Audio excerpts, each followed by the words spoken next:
Final speaker is Miriam here with us. Miriam Fernández-Santiago is a senior lecturer and head of the English Literature Department at the University of Granada in Spain. She is also the secretary of the Spanish Association of American Studies and the Journal of North American Studies. As I said before, her presentation is more focused on science. The title, you have it here, let me read it again. Diffractive Narration and Posthuman Vulnerability, the Digital Motif in Jennifer Egan's The Candy Horse. Thank you very much. I'd rather stand here, and I'm told that only Maria is online, so Maria, if you can't hear me, just let me know, because if I stand here, like I can't see you. Okay. So today, thank you, Sonia, for the introduction. Thank you, John and Matt, for the awesome conference and all the help previous to the conference. Has to be said. So, anybody in the room is a quantum physicist? Almost no. Okay. I need to know, because there's a second agenda for this meeting in this conference, which is finding a quantum physicist. I'll begin with this. My presentation is gonna be more technical, if you want, rather than about the topic of posthumanism, but about literature, which is what I do. I'm a philologist, and that's what I do, which doesn't mean that I'm not exploring as far as I can get in my other hard sciences, natural sciences, other than the soft ones. So the critical frames or instruments that, if I stand here, a block the presentation that I'm going to be using, I'm just presenting them. So if you don't understand anything, which I expect, then in the end you can ask me to clarify, because I'm not going to quote that. I wouldn't have any time, like 20 minutes is not enough, I'm saying. So posthumanism is okay because both Sonia and Maria have already developed about that. But basically, I would bring it to the notion that is questioning what human ontology is. It's opening what the human is supposed to be, and then human is being redefined into human plus something else or minus something else. The animal, the geological, the technological, whatever it is. Undetermined, not completely defined. I won't say uncertain, in case sometime in the future a quantum physicist will hear this and will say that I'm not accurate. So this being open to others, which is usually presented in ethical terms as a positive, yesterday I was talking about that, about a possibly positive effect of literature on society, can also be a vulnerability for the individual who is open to others. Being open to viruses, to immigrants, to whatever is not us, is threatening us, ending to be us, becoming something else that is dangerous because we don't know what it is, like after death that Maria was just discussing, is something that we're not and will be the end of us. Another frame is quantum physics, and this is maybe the difficult part. Yeah, I guess I can stand here.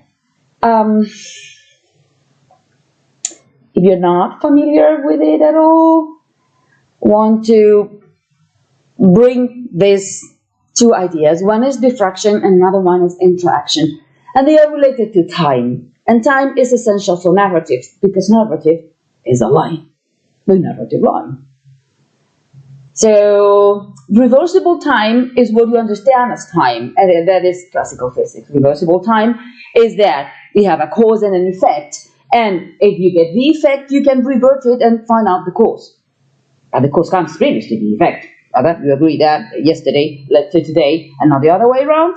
Welcome to quantum physics. That's not it. And this is when it gets funny for a philologist to see what happens to a narrative when the temporal frames of quantum physics affect the narrative. And that's why Jennifer Egan is a genius. So, diffraction is a beam, the typical explanation, beam of electrons projected on a slit screen onto a silver plate. You project just one beam of electrons without the two slit thing, and you get just one destination. From the present or past to the future, linear time, reversible time, you know the cause and the effect. But when you have two slits, this is the super famous experiment, then a beam of electrons goes through both of them. After the slits, they create a wave frame. And this wave creates diffraction, meaning that each wave, like, we don't know the electron thing, you get a pond and you throw one stone and it's a perfect, wow, rings. But you got two stones, and then there is trouble. And you don't know which pattern is going to emerge from that. Another word that appears a lot is emergence in quantum physics. So this is diffraction, meaning that instead of so many waves, you take just one drop of water. You don't know where the drop of water is going to end. So not linear time, but and every ripple is going to change and alter the course of the drop. And it is not that time is uncertain, as Schrödinger would say. It is that time is becoming, or the direction of time is becoming, through this diffraction. And this becoming is what is known as interaction.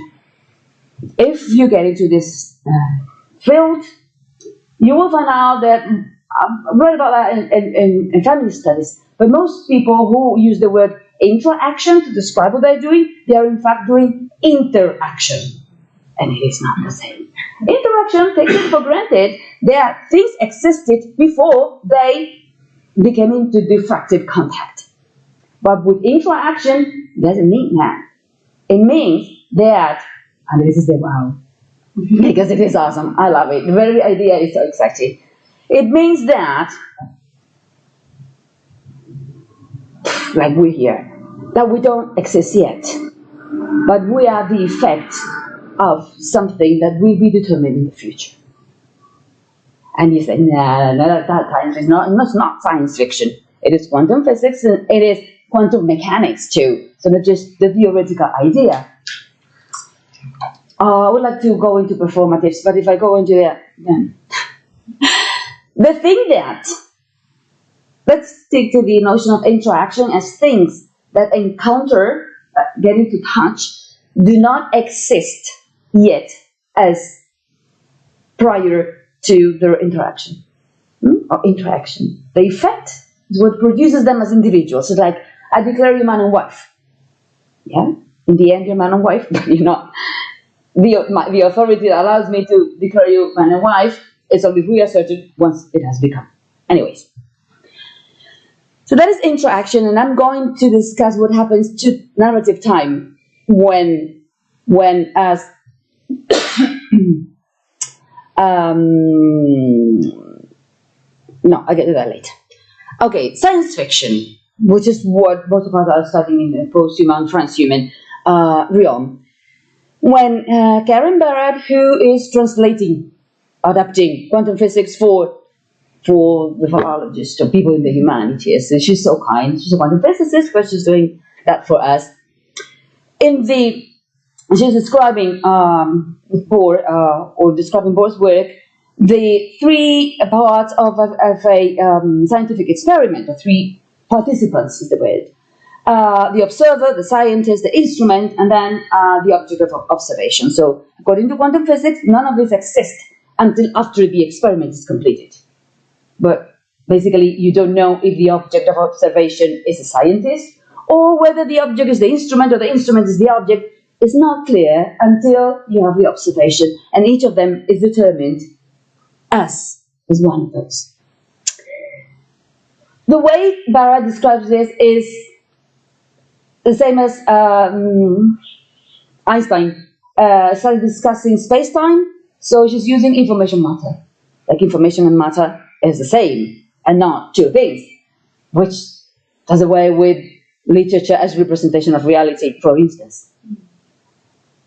And then you see how interaction it's not that literature affects society or reality, or that reality is affecting literature, but that they are indeterminate, and it is becoming, when we look back, then we know what happened, but not yet, or from the future, they're looking at us. So this science fiction would be like a human zooming what happens at a subatomic level. That's how we interact by presenting these texts that then become reality or reflect reality. It's not very clear. It's been discussed whether literature affects the real world, or the real world affects literature, or is represented by literature. So my proposal is that it is interacting. And then in science fiction, you can see that happening. And it is the literary genre that Jennifer Egan is using in this novel. And then the fourth, I'm using all my time. Did I use all my time already? I'll be fast. And then in narratology, there's another critical frame for the philologist. I will, now that I explained what is diffraction and interaction, how does it happen in the literary text, this diffractive time that I borrow or adapt from quantum physics? What happens with diegetic levels when they interact, or how does Egan do that? Soon I was quoting Caracciolo say, it is not only about discussing science in literature, but about discussing or postmodernism in literature, in performing it, in being it a postmodern or quantum literature as such, not just talking about it or representing it, but embodying. I don't like embodying for this one anyway. And in Spanish, it's encarnación. Those of you who speak Spanish, it's got Catholic connotations. Anyway, and then how Egan does that, but using narrative voice. It's beautiful. She's experimenting and she does things like wow. But I will have to be fast with this because 20 minutes is not enough. So I'm going to talk about The Candy House, but I need to mention A Visit from the Green Squad, which is a book that she wrote 12 years before, maybe a bit longer. And it pairs not the prequel, and I cannot argue it's the prequel because that would be linear time and reversible time, and I don't want to say that. The thing is that when you read both, and I read The Candy House before, after you do that, it's not very clear what happens in which novel. There are parts in The Candy House that you know that belong to The Candy House because they are discussing like 2040, another element that I will be discussing too. But then anything in between from the 60s or so, it's not only that, but when you're reading, it is impossible to know what time we're talking about. The diegetic level, what is intra-diegetic, or it's messy. You don't know where you stand. And I know because I thought I was stupid. And then I tried hard. I started taking notes, not just like the common reader, but this is whatever the 8, and then I went to another chapter, different novel, and I was trying to make it linear, and I couldn't. I have 2 undergraduate students working on that of the bachelor thesis to see if they can make it, and the difficulty of it reveals that Jennifer Egan doesn't want us to know, but to keep us in this indeterminacy of where you stand, temporarily speaking. So, the Goon Squad is built that way, but I would claim that it is a nostalgic novel about the past. It has these touches of post 9/11. Oh, could we imagine that? We were so happy before. And it is about music, which is so linear, and there is no way of doing it otherwise. So, the reference to Bloom we can forget.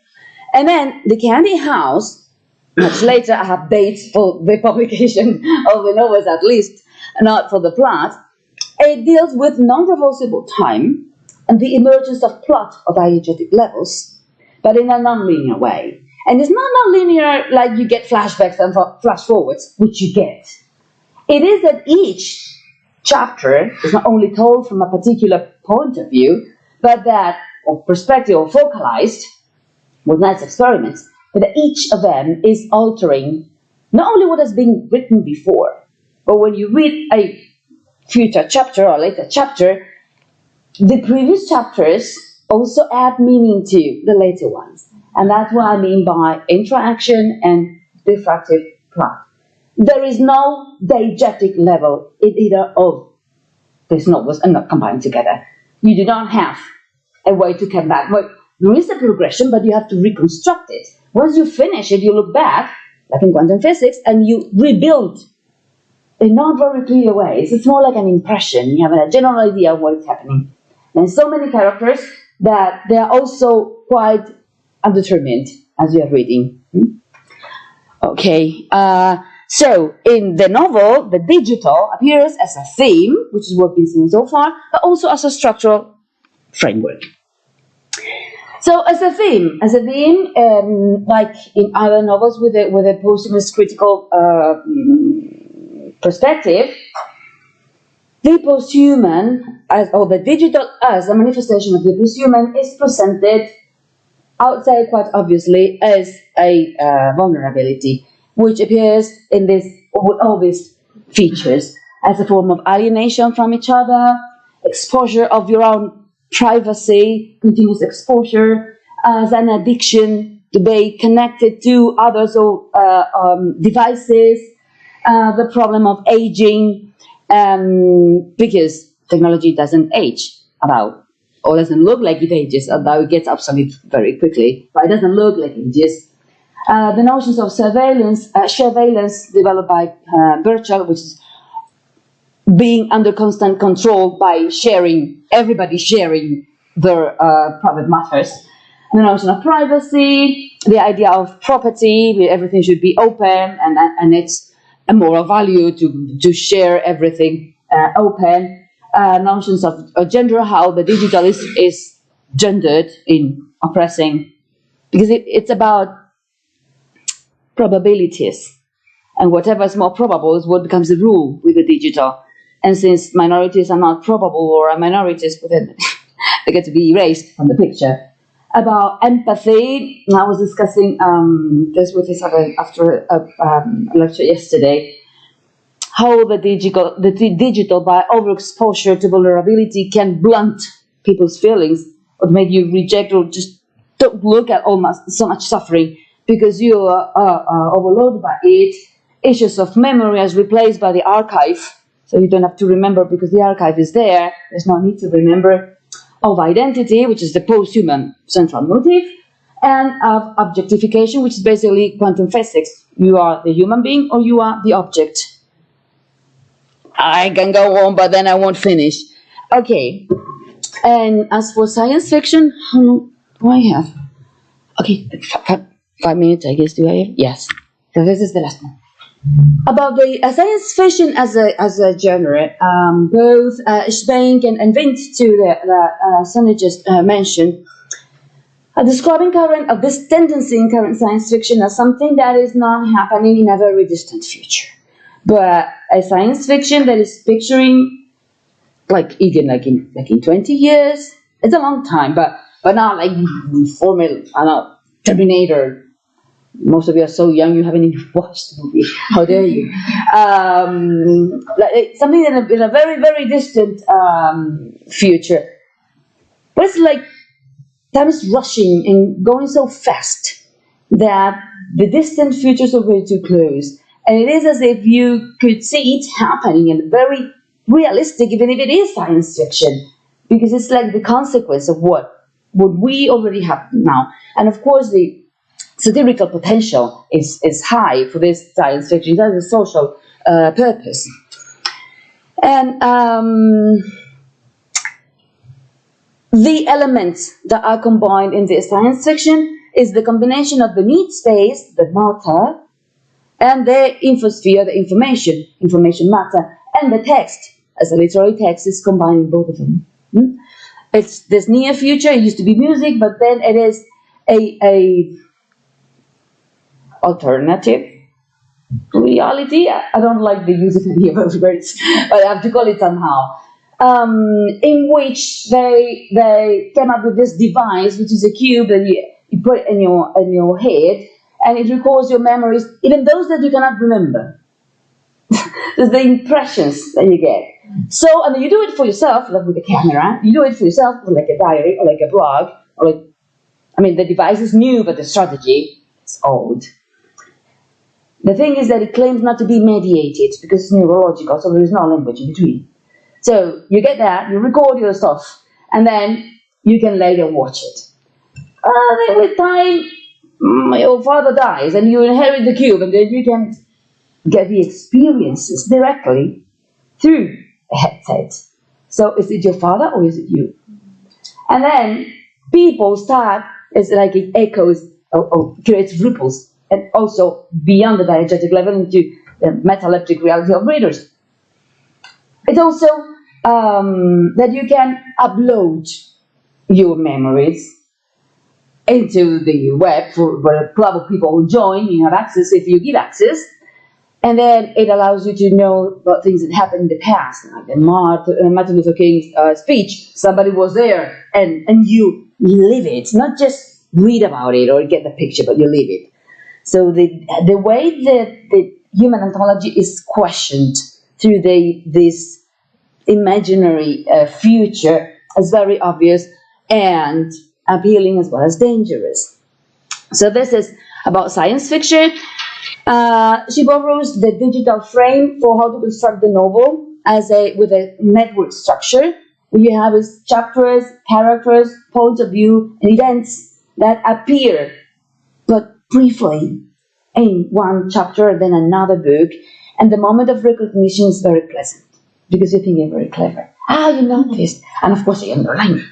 And then, because I'm a philologist, I go back to the page number where it appears. That's kind of obsessive. Not all readers don't do that. I guess they just get the hit. It is a choral novel in a very post-human way, because you have many characters. That wouldn't be post-human, were it not because you have experimentation with very specific voices, like the voice of an algorithm, or what an algorithm would think when writing. It's called subblocks, and it is a first-person narrator that is called I, the protagonist. But the I, the protagonist, is code of how the algorithm would describe this chapter is about me. And then what happens in the chapter is a character who writes or works on writing these subblocks for algorithms, and then he starts thinking about his own life as described by the algorithm, but it's first-person narrator. It's only mediated through the algorithm. Experiments like that is what we have in Egan, and I'm just bringing this one, but there are many. Another chapter is very good. I'm not going to discuss all of this, but Sonia has a wonderful study of that. But there is another one which starts by exchanging emails, and then you also have texts from a cell phone, and the use of dramatic irony or exploitation of dramatic irony, and knowing who knows what information from which email. It's so good. I enjoyed it a lot. So it's a choral novel with posthuman voices and identities, and the use of diffractive narrative time versus continuity and addition. I have already explained how she does that. On the one hand, we have the alternative time as one of the times that might be interacting, because it is fiction, it is not reality. And then the sensation, like I told you, that when you have read that, or even while reading, you have access to all time, but at the same time, no determinate time. Because you know more or less where you stand, but you don't know. It's in the midst of interaction. And that is what interactive diegesis is, the name I would like to give it. And am I in time? Yes. So we have 15 minutes. Thanks for your attention.